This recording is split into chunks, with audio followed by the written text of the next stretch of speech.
नमस्कार दोस्तों, कैसे हैं आप सब। उम्मीद करता हूं कि आप सब अच्छे होंगे। दोस्तों, आज हम जानेंगे कि क्लास 9th एनसीईआरटी मैथ्स का सिलेबस क्या है और समझेंगे इसमें कौन कौन से चैप्टर्स हैं जो इम्पोर्टेंट हैं, या जो चैप्टर्स हैं उसमें क्या दे रखा है, हमें उसमें किस चीज़ पे ध्यान देना है, कैसे पढ़ना है, सब चीज़ के बारे में आज चर्चा करेंगे। ठीक है, चलिए स्टार्ट करते हैं आज की वीडियो। उम्मीद करता हूं कि आपने इस चैनल को सब्सक्राइब जरूर किया होगा और जो वीडियोस इसमें आ रही हैं वो आपने ध्यान से देखी होगी। दोस्तों, क्लास 9th की जो खूबी है वो ये है कि क्लास 9th से ही आपकी जो है असली पढ़ाई शुरू होती है। क्लास 9th से सिलेबस चेंज होता है। क्लास 9th से ही टॉपिक ऐसे आते हैं जो एकदम नए होते हैं आपके लिए, और ये टॉपिक जो होते हैं जो क्लास आपकी हायर आने वाली हैं, class 10th, class 11th, class 12th, उसमें बहुत हेल्पफुल होते हैं। इसके अलावा अगर आप क्लास 9th में बात करेंगे, जो चैप्टर्स आते हैं उनके जो टॉपिक्स हैं वो आगे जो एंट्रेंस एग्ज़ाम आते हैं, अगर आपको जो है किसी कंपटीशन में जाना है, कोई गवर्नमेंट एग्ज़ाम निकालना है, या अगर आपको प्राइवेट जॉब में भी जाना है तो उसके जो एंट्रेंस एग्ज़ाम होते हैं, उसके जो आपके असेसमेंट एग्ज़ाम्स होते हैं, उसमें भी जो है ये जो टॉपिक्स दे रखे हैं मैथ्स में इम्पॉर्टेंट होते हैं। ठीक है, तो पहले जान लेते हैं आखिर ऐसे टॉपिक कौन से हैं ये जो इतने इंपॉर्टेंट हैं 9th क्लास के अंदर। सब लोग बोलते हैं कि जो 9th क्लास तो बहुत ईजी क्लास है, सर इतना एम्फोसाइज क्यों कर रहे हैं 9th क्लास को। दोस्तों, 9th क्लास है तो ईजी, लेकिन ईजी उन्हीं बच्चों के लिए हैं जो ध्यान से पढ़ें, मेहनत से पढ़ें और समझें चीज़ों को, उनके लिए ईजी है। अगर आपने जो है 9th क्लास को ले लिया फॉर ग्रांटेड, केवल आप स्कूल पर डिपेंड हैं, भाई स्कूल में मार्क्स तो मिल जाने ही हैं, 9th हो या 10th हो। अब तो बोर्ड क्लास, जो बोर्ड एग्ज़ाम्स होते थे वो भी ख़त्म हो गए हैं, ग्रेडिंग सिस्टम आ चुका है, ग्रेड मिलेंगे आपको। आप मतलब मालूम ही नहीं कि बच्चा कितना अच्छा पढ़ने में कितना बेकार है, क्योंकि ग्रेड्स तो जो है आपको बस बता देंगे कि आपका ए ग्रेड है या बी है या सी है, उससे डिफाइन नहीं होता कि आखिर जो बच्चा है वो 90 प्लस का है, 95% प्लस का है, 98% प्लस का है। इस चीज़ की जानकारी नहीं हो पाती। वो इवैल्यूएशन आप खुद कर सकते हो कि जो है कि मैं कितने पानी में हूँ, क्या मैंने पूरे साल पढ़ाई करी थी, कि जो मुझे ग्रेड मिला क्या मैं उसका असली हकदार हूँ या नहीं हूँ, ये आप खुद जानते हो।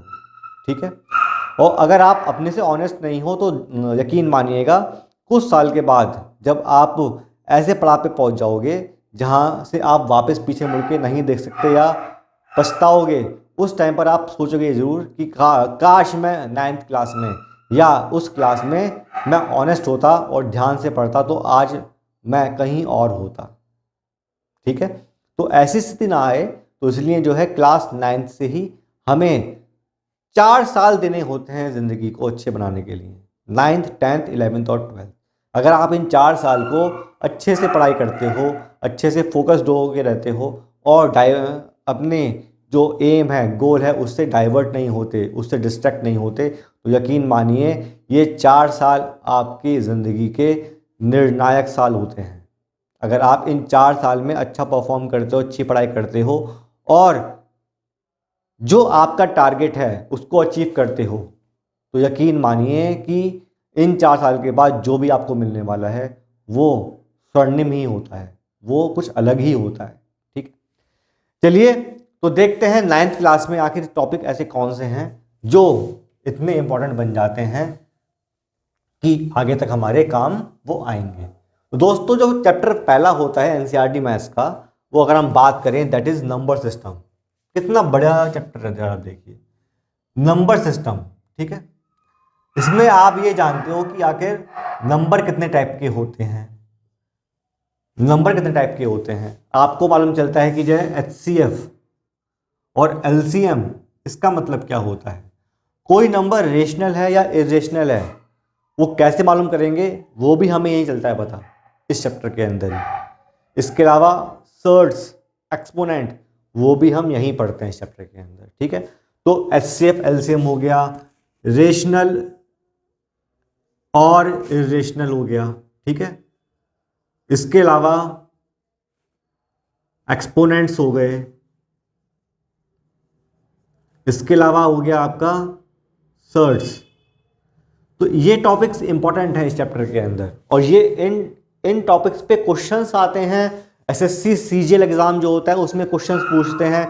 इसके अलावा जो बैंक के एग्ज़ाम्स होते हैं उसमें क्वेश्चंस आते हैं इस टॉपिक पे बेस्ड। तो अगर आप यहाँ ठीक से नहीं पढ़ोगे तो आपको लगता है कि आप वहाँ क्वेश्चन ठीक से कर पाओगे, नहीं कर पाओगे। ठीक है, आपके माइंड में हमेशा यही आएगा, काश मैं 9th क्लास में ठीक से पढ़ लेता तो मैं गलती ना करता। ठीक है, चैप्टर जो नेक्स्ट आता है वो है पॉलिनोमियल, वो है पॉलिनोमियल। ठीक है दोस्तों, इसकी ब्यूटी ही ये है कि अलजेब्रा का बेस ही स्टार्ट यहीं से होता है। अलजेब्रा का जो बेस है वो स्टार्ट ही होता है पॉलिनोमियल से। तो अगर आप पॉलिनोमियल पढ़ लोगे तो समझ लो कि आप जो 10th क्लास में आने वाला पॉलिनोमियल, वहाँ आप मात नहीं खाओगे। लीनियर इक्वेशंस क्या होती हैं, 2 वेरिएबल में, 1 वेरिएबल में, डिग्री ऑफ इक्वेशंस क्या होती हैं, ये सब चीज़ें आप जान जाओगे। बात समझ में आ रही है? इसके अलावा बहुत सारी इसमें आती हैं आइडेंटिटीज़ आती हैं दोस्तों, जो लाइफ लॉन्ग काम आएगी आपके। a+b² क्या होता है, a-b² क्या होता है, a² - b² क्या होता है, a³ - b³ क्या होता है, a+b+c² क्या होता है। All these formulas you will study in this chapter. और ये फॉर्मूले दोस्तों मतलब चलते फिरते काम में आते हैं फॉर्मूलेज। 11th में 12th में कहाँ पर टकरा जाए फॉर्मूला आपको भी नहीं मालूम चलता। लेकिन अगर फॉर्मूला मुझे मालूम ही नहीं है इसका जो एक्सपेंड फॉर्म है क्या होगा, तो क्या आप अप्लाई कर सकते हो? पीछे हो जाओगे ना। बस यही चीज़ है 9th क्लास में मेन चीज़। मतलब आप देखो ना कितना अच्छा टॉपिक जो ऐसे रखे हैं चूज करके 9th क्लास के अंदर कि पढ़ने के बाद मज़ा आ जाए। इसके बाद जो है 9th क्लास के टॉपिक्स ऐसे हैं दोस्तों कि लगता है कि हाँ शायद हम कुछ अच्छी चीज़ पढ़ रहे हैं। और ये आप अभी नहीं समझोगे, ये आप समझेंगे कब, जब आप 12th क्लास पास कर लेंगे या आपके कोई बड़े भाई बहन हो उनसे पूछना, उनकी बुक्स देखना, जो वो एग्ज़ाम देते हैं, गवर्नमेंट एग्ज़ाम्स, गवर्नमेंट में जाने के लिए एग्ज़ाम जो देते हैं उनके क्वेश्चंस देखना। आप देखोगे जो क्वेश्चन आपके 9th क्लास में है उसी से रिलेट करते हुए क्वेश्चन पूछ रहे हैं वहाँ पे। ठीक है, बहुत ही अच्छा सिलेबस है। Chapter 3 coordinate geometry. कोऑर्डिनेट का जो बेसिक है वो स्टार्ट ही यहीं से होता है। कोऑर्डिनेट ज्योमेट्री, एक्सिस क्या होती हैं, एब्सिसा क्या होता है, ऑर्डिनेट क्या होता है, क्वाड्रेंट्स क्या होते हैं, कोई पॉइंट है वो किस क्वाड्रेंट में आएगा बताना, एक्स एक्सिस पे पॉइंट क्या होता है, वाई एक्सिस पे पॉइंट क्या होता है, अगर कोई लाइन पैरेलल है एक्स एक्सिस के तो उसकी इक्वेशन क्या होगी, कोई लाइन पैरेलल है वाई एक्सिस के उसकी इक्वेशन क्या होगी। बात समझ में आ रही है? कोऑर्डिनेट में आता है। अगर आपने यहाँ ठीक से पढ़ा कोऑर्डिनेट तो 10th क्लास में भी कोऑर्डिनेट ज्योमेट्री आती है, थोड़ी एडवांस लेवल की होती है, वहाँ आप गलती नहीं करने की। 11th और 12th में और एडवांस आ जाती है, वहाँ 3D आ जाता है, 3D कोऑर्डिनेट ज्योमेट्री, 3 डायमेंशनल। यहाँ आप पढ़ोगे 2D, यहाँ पढ़ोगे केवल 2 एक्सिस एक्स और वाई। 11th और 12th में आता है 3D, मतलब कि ये 3 axis X Y and Z आ जाता है। ठीक है दोस्तों, क्या आप मार्क खाओगे अगर आपने ठीक से पढ़ा? अगर 2 डायमेंशन पढ़ा तो 3 भी पढ़ लेंगे आराम से ना। हमने 2 ही ठीक से नहीं पढ़ा तो 3 कहाँ से पढ़ेंगे? ठीक है, तो इसलिए ही मैंने आपसे ये कहा था कि ये जो 9th क्लास के टॉपिक्स हैं दोस्तों, ये जान होती हैं मैथ्स की, ये आपकी डेस्टिनी डिसाइड करती हैं कि आखिर आप मैथ्स में कितना अच्छा परफॉर्म करोगे। इसके बाद टॉपिक आता है linear equation in 2 variable, linear equation in 2 variable. ठीक है, तो अलजेब्रा का ये भी एक अच्छा टॉपिक है। अच्छा टॉपिक क्या कहेंगे, ये भी बेसिक ही है। इस पर भी इसका जो एडवांस लेवल है वो आपको 10th में दिखाई देगा। इसमें जो क्वेश्चंस हैं थोड़े इजी दे रखे हैं 9th क्लास में, लेकिन बेस है उसका जो एडवांस लेवल है, उसका जो इम्प्लीमेंटेशन है वो आप 10th क्लास में देखोगे। बात समझ में आ रही है? इसलिए बहुत इंपॉर्टेंट टॉपिक हो जाता है ये वाला। इसके बाद जो 5th चैप्टर है दैट इज यूक्लिड ज्योमेट्री। जो 5th चैप्टर है वो है यूक्लिड ज्योमेट्री। ये ज्योमेट्री अगर आपको पढ़नी है तो बिना इसके पढ़ने का कोई फ़ायदा नहीं। यूक्लिड एक साइंटिस्ट थे, उन्होंने बहुत एशियन टाइम के साइंटिस्ट थे, उन्होंने बताया कि आखिर ज्योमेट्री में डिफरेंट चीज़ें होती हैं, वो क्यों होती हैं। अगर एक लाइन 3 लाइन दे रखी हैं, अगर ये ए है, ये बी है और ये सी है, ये इसके पैरेलल है और ये इसके पैरेलल, तो ये ए और सी भी आपस में पैरेलल होंगी। सुनने में लगता है बहुत आसान है, लेकिन सोचो आज से कई कई हजार साल पहले ये चीज़ बता देना अपने में कितनी बड़ी अचीवमेंट होगी ना। तो ये कुछ एक्सियम्स हैं, कुछ पोस्टुलेट्स हैं जो यूक्लिड ज्योमेट्री में दे रखे हैं चैप्टर के अंदर। चैप्टर बहुत बड़ा नहीं है, लेकिन एक एक लाइन, एक एक वर्ड अमृत के समान है। इस चैप्टर ये इसलिए इंपॉर्टेंट है कि जो है ये आपको ज्योमेट्री का बेस देता है, और इसके बाद से शुरू होती है ज्योमेट्री। दोस्तों यकीन नहीं मानोगे, गवर्नमेंट एग्जाम्स में अगर आपको ज्योमेट्री नहीं आती, you can't crack the math section of government exams. अगर आपको ज्योमेट्री नहीं आती तो कोई ताकत नहीं है कि आप गवर्नमेंट एग्जाम की मैथ्स को क्वालिफाई कर सकें। Geometry is must, geometry is must. तो उसमें जो चैप्टर्स हैं ज्योमेट्री के, चैप्टर 6 हो गया लाइंस एंड एंगल्स। इसके बाद आपका चैप्टर 7 हो गया है ट्राइंगल्स। इसके बाद हो गया चैप्टर 8 क्वाड्रिलेटरल। इसके बाद हो गया चैप्टर 9 पैरेललोग्राम। इसके बाद हो गया चैप्टर 10 सर्कल्स। इसके बाद हो गया 11 चैप्टर कंस्ट्रक्शंस। आप देख लो ज्योमेट्री में कितने पार्ट हैं। इसके बाद हो गया 12th Heron's formula, Heron's formula.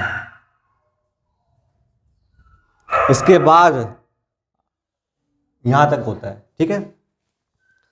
तो ज्योमेट्री के अंदर कितने आपको चैप्टर पढ़ने पड़ेंगे, देखो आप चैप्टर 5, 6, 7, 8, 9, 10, 11, 12, 1, 2, 3, 4, 5, 6, 7, 8 चैप्टर तो केवल जो ज्योमेट्री के हैं। क्या ज्योमेट्री का बेस स्टार्ट नहीं होता क्लास 9 से? नहीं लगता आपको? अगर आप ये 8 चैप्टर स्किप कर देंगे तो आपको लगता है कि 10th क्लास में ज्योमेट्री आप ठीक से कर पाओगे? आपको लगता है कि जो 12th क्लास के बाद जब आप एंट्रेंस एग्जाम देने जाओगे या वन एग्जाम दोगे तो आप उसमें ज्योमेट्री क्वेश्चन सॉल्व कर पाओगे? लगता है ऐसा? पॉसिबल ही नहीं है दोस्तों, पॉसिबल ही नहीं है। ये 8 चैप्टर्स अगर आपने ठीक से नहीं पढ़े, ट्राइंगल्स के जो कॉन्सेप्ट हैं, जो थ्योरम्स आपने नहीं ठीक से पढ़ी, क्वाड्रिलेटरल्स की थ्योरम्स आपने ठीक से नहीं पढ़ी, लाइंस एंड एंगल्स की थ्योरम्स नहीं पढ़ी आपने ठीक से, कंस्ट्रक्शन नहीं करा आपने ठीक से, तो क्या आपको लगता है कि ज्योमेट्री आप पढ़ सकते हो? नहीं पढ़ सकते, नहीं पढ़ सकते। इसलिए हमें ये चीज़ें पढ़नी पड़ती हैं, और पढ़नी पड़ती हैं, समझनी पड़ती हैं, उसको आत्मसात करना पड़ता है, तब जाके मैथ्स समझ में आती है, अच्छी लगती है, ठीक है। इसके बाद आता है चैप्टर 13 जो है मेंसुरेशन। दोस्तों मेंसुरेशन का जो बेस है वो भी क्लास 9 से स्टार्ट होता है, और यकीन मानिए बहुत सारे क्वेश्चंस आते हैं मेंसुरेशन पे, बहुत सारे क्वेश्चंस आते हैं मेंसुरेशन पे। 3D ज्योमेट्री के क्वेश्चंस बहुत सारे बेस्ड हैं मेंसुरेशन पे, ठीक है। मेंसुरेशन 9th में तो है ही, 9th में बिल्कुल बेसिक है, 10th में थोड़ा एडवांस लेवल है, ध्यान रखना। अगर आपने 9th में फॉर्मूलेज नहीं ठीक से पढ़े, आप 10th में मेंसुरेशन को छू भी नहीं सकते, आपके सर के ऊपर से निकल जाएगी मेंसुरेशन 10th क्लास में। अगर आपने 9th में फॉर्मूले ठीक से नहीं पढ़े, then you can't able to solve the questions of class 10 of mensuration. बात समझ में आई? उसके बाद जो टॉपिक आता है दोस्तों, वो आता है स्टैटिक्स एंड प्रोबेबिलिटी, जो आपका चैप्टर 14 है और जो आपके चैप्टर 15 है। स्टैटिस्टिक्स का बेसिक है 14, स्टैटिस्टिक्स का बेसिक है, यहाँ पे बहुत टफ नहीं है, लेकिन हाँ इंपॉर्टेंट है। और 15th प्रोबेबिलिटी भी यहाँ पर बेसिक है। प्रोबेबिलिटी 10th क्लास में भी है, तो अगर आप यहाँ ठीक से पढ़ते हो तो वहाँ पे आपको दिक्कत नहीं आएगी। अगर आप यहाँ ठीक से पढ़ते हो तो 10th में दिक्कत आपको नहीं आएगी। दोस्तों ये टॉपिक्स हैं, सारे इंपॉर्टेंट हैं, सारे ही पढ़ने हैं हमें। तो अगर आप चाहते हो ठीक से पढ़ना है, ठीक है, आपका जो बेसिक है वो आपको इम्प्रूव रखना है, और आप चाहते हो कहीं दिक्कत ना हो, तो ये चैनल को आप सब्सक्राइब करिए। जितने आपके फ्रेंड्स हैं शेयर करिए उनको, ठीक है, उनको भी ये इसका लाभ मिलेगा। और मेरे साथ जुड़ जाइए। क्लास 9th की जो मैथ्स है आपका एकदम फटाफट ऐसा करवा दूंगा जिससे कि आपको कभी दिक्कत ही नहीं आएगी 10th क्लास में, यकीन मानिए, ठीक है। तो उम्मीद करता हूँ जो मैंने आपको बताया होगा समझ में आएगा। अच्छी लगी video, please like this video, share and subscribe my channel. Thank you, have a very nice day.